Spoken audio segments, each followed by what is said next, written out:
Hello everyone, my name is Nazrin. Today I will be talking about my experiences of going through the interview process at the US Embassy Kuala Lumpur. This video is intended for the persons who already done their DS-160 form and already set an appointment for the interview at US Embassy. So if you don't understand what I'm talking about, maybe you're not ready for this video yet. So maybe you want to read more about the previous things that you have to do before going through this interview and come back to the video later.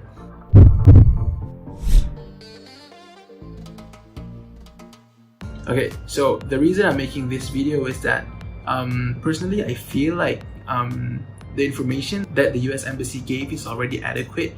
Like for example, what documents to bring, what needs to be paid, when to arrive at your location, but you just don't know what to expect on the interview day, because when you hear the word interview, you must be like, you could imagine like an interview for a job where you have to wear very formal clothes, be asked like questions that are like outside of the box, something like that. But yeah, I'm making this video here to walk you through the whole process, like and the questions that I have that wasn't answered before I went through this interview. And yeah, I couldn't find any video like this online, so I'll just make this video for you guys, the future interviewees. So before we start, a bit of a disclaimer that everything that I say in this video are solely of my experience. It might vary from yours, but I believe it will not vary as too much.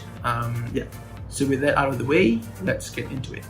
So you've done your DS-160, you got your appointment. So today is Monday that you need to go to your appointment.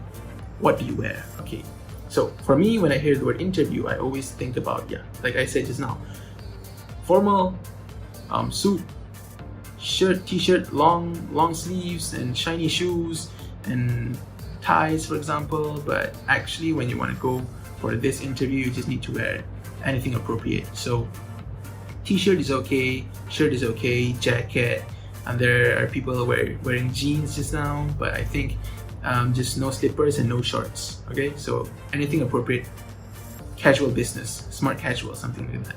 Okay, and then for me, I live in Kajang, so it takes about 40 minutes to arrive at the embassy. You will have the time written on your appointment letter for you to like estimate what time you have to start your journey to the embassy. Hear me out. The time written on your appointment letter is the time that you need to arrive at the gate, not the time of your interview. So let's say my time was 10:45 a.m. so I need to arrive at the embassy at 10:45 a.m. and due to COVID reasons, I couldn't arrive early nor later. Okay, so if my time is at 10:45 a.m. I need to arrive at the gate 10:45 a.m.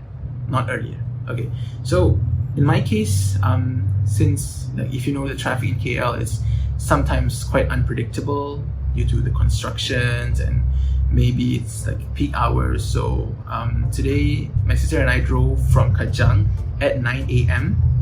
and it took about 45 minutes to arrive. So I arrived at the area of the embassy around 9:45. So I have like 1 more hour to spare. The embassy is at the side of the main road, so there is no place for you to stop or park.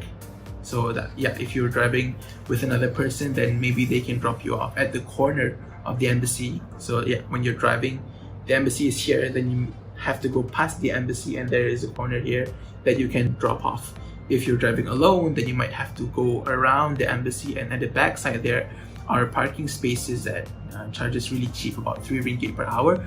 Then of course you have to walk back to the embassy to line up in front of the gate. Okay, so now that you have arrived at the embassy at the exact time on your appointment letter, what do you do now? Okay, there will be police officers that will wait for you. Okay, and then when you arrive at the gate, they will ask you what is your time for your appointment. So for me it's 10:45, then I'll say 10:45. Okay, and then the police will group you up into lines.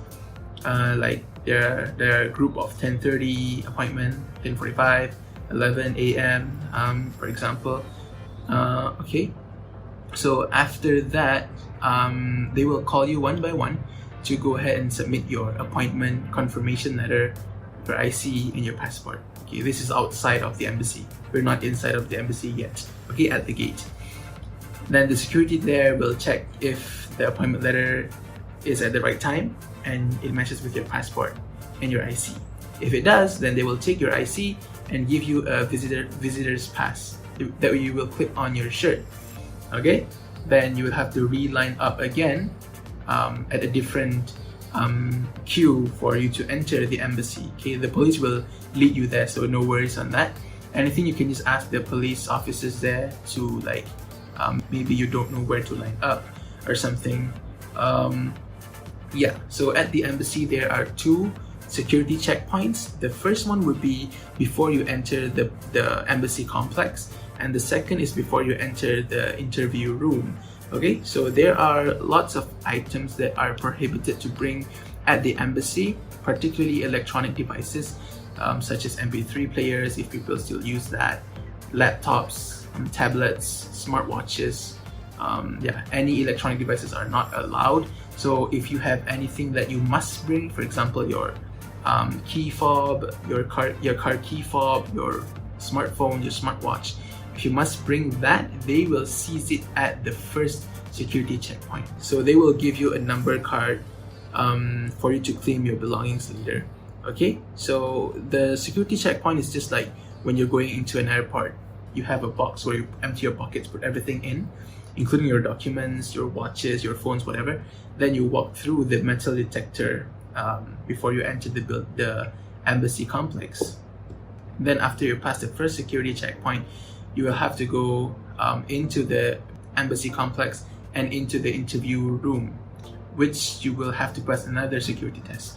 The second security checkpoint is just to make sure that you really do not have anything that is prohibited to bring. Okay, so after you arrive at the interview room, now let me make this clear. When I say interview room, it's not really a place where there are 4 people, 4 panels trying to interview you as a person. It's more like a bank where you have lots of counters. So when you arrive at the interview room, you will be greeted by one person which has a list of interviewees on that day. So then they will ask for your passport to check whether it matches with their record. If it does, then the person will lead you to the first counter, on which they will ask you for your passport, for your I-20 form, and your service fee. So they will check accordingly with their system, maybe online, then do a little fingerprint. Maybe they ask you to take your mask off. Yeah, just follow what they say accordingly. And then afterwards you will go back to the counter will tell you to go back to the person who greeted you the first time, and then the person will then bring you to the second counter. Now this is where the interview starts, and this is the moment where everyone is waiting for. Like, it's really nerve-wracking, and there are lots of questions going around the mind, like how many people are going to interview us, what kind of questions are going to be asked. Well, you've come to the right video, and I'm going to tell you that the interview, it's actually just like you're talking to a person at the bank. Just 2 persons, you and another person behind the counter. And yeah, the person is most likely be an American. Yeah, and you don't need to worry because the interview is not a test, okay? It's not a challenge for you to they're not challenging you to like ask what you know, what you don't know. I mean, for me, this interview is just to look at you and your body language, if you're telling the truth or not. It's more of a social engineering thing, I think. Yeah, and then if you're telling the truth and everything on the document is correct, then you don't need to worry at all. And the person who interviewed me was really friendly, and they smile, they do some small talks. Natasha, my friend, she also had an interview a few months ago, and she also says the same thing. So I could say that most of the interviewers are like friendly to you. Okay, and the questions they ask are super duper simple. Those questions that they ask are just like the things that you already know. Like during my time, okay, I'll just go through all the questions that they asked me. To be honest, it was just 5 questions. So like when you give them your passport, your I-20 and your service, okay, they will just read on it and then type a few things on the computer just to, I don't know, maybe write things down on their system. And then, okay, I'll go through every question that they ask me, okay? So I give them my documents, and then he's like, okay, are you a new student or are you a transfer? Then I'm like, I'm a transfer student. And then he proceeds to ask like, are you studying at Taylor's University now? I'm like, yes. Okay, and then you're transferring to this university in the USA? Yes. And then okay, I see here that you have a scholarship and your family is your family will provide for your expenses in the US, is that correct? And then I'm just say yes. And then the last question was, what are your parents, like what's their occupation? I'm like, both my parents are engineers. And after that he types a few things on the computer, and then he says, congratulations, your visa is approved.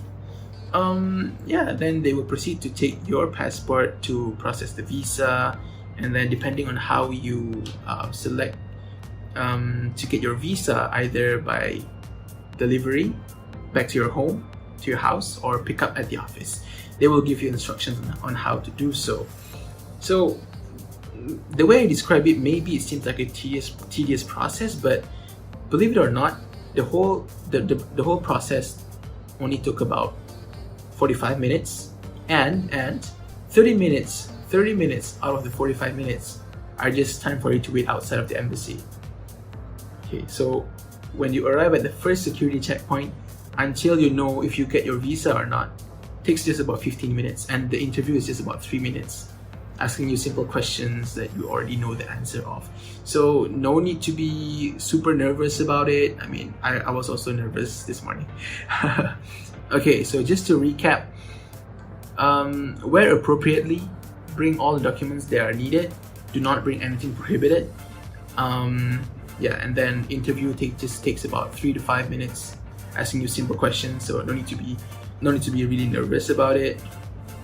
And then yeah, and remember, it takes just about 15 minutes from your entry at the embassy and until you get your visa approved. And the embassy also claims that 95% of Malaysians will get their visa. So yeah, no need to be worried about. Just know your stuff, answer honestly, and you're on your way. I really hope that this video helps persons like me in the future, like the persons who are kind of nervous and don't know what to expect on the day of the interview. And yeah, if you have any questions, you can drop it down in the comments below, or you can contact me through Instagram, and yeah, I'll be happy to answer your questions. Thank you so much for watching. I'll see you guys in the next one, probably in another half a year, I don't know. Bye bye.